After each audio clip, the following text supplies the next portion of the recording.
Last Saturday, the 19th of July, I attended a community meeting at the Australian Unitarian Druze Community Centre at Hope Valley, which had been urgently convened to raise awareness and seek help for Druze people living in their homelands on the Syrian and Israeli border region who were reportedly being killed, beaten, raped and looted by Syrian militia groups allegedly linked to ISIS.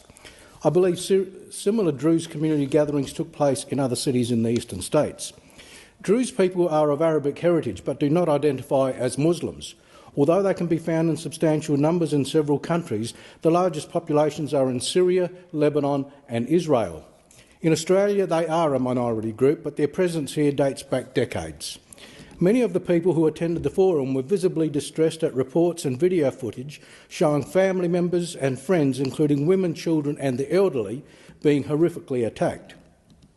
They were additionally distressed at global media reports portraying the attacks on Druze people as being long-standing tribal clashes in the region between the Druze people and Sunni Muslim clans, when in reality the Druze people were being attacked as defenceless people, unarmed and in their own homes. Druze people who fled their homes are reportedly trapped within the region because exit points have been blocked. These reports are consistent with reports by the Syrian Observatory for Human Rights.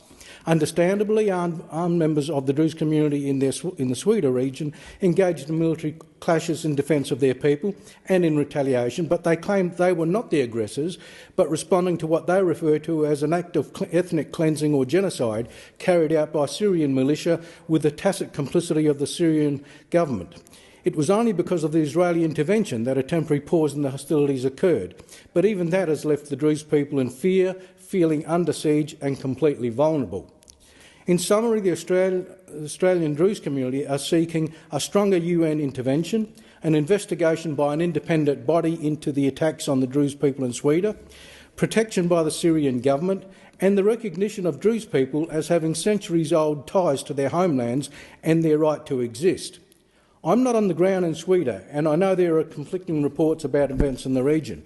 However, I heard from members of Adelaide's Druze community who are in direct contact with family and friends in their homelands, and right now they are desperately pleading for help from the Australian government on behalf of the Druze people in Syria, and they will be grateful for any assistance the Australian government can provide them. They've provided a statement which they've asked that I pass on to the government, and I will read it out in full, and it says, and I quote, "On Sunday the 13th of July 2025, under the false pretence of peace and security, the Syrian interim authorities entered the province of Sweida and started an indiscriminate systematic execution of men, women, children and elderly of the Druze population. These forces arrived with tanks and immediately started killing, raping, burning and bombing the city of Sweida. The atrocities being carried out include armed attackers forcibly entering homes and executing residents while they were eating, then proceeding to burn the homes to the ground. The kidnapping and rape of Druze women and kidnappings of men, women and children. Families fleeing, stopped and executed inside their vehicles, entire families wiped out at once. Druze civilians being forcibly dragged from their homes and executed on the spot, many in front of their children and spouses. Druze civilians led up to balconies of buildings at gunpoint and forced to jump while being shot. Mass roundups occurring where Druze civilians were gathered in public areas and executed. The region's water supply and electricity has been deliberately cut off, and reports indicate contamination of wells, placing thousands at further risk. Medical supplies and food have been looted and destroyed, plunging the civilian population into catastrophe. Thousands dead and injured. The death toll is rising every hour at alarming rates. The main hospital of Sweida was attacked. Patients being treated were executed. This barbaric violent terrorism must be met with greater force and stopped.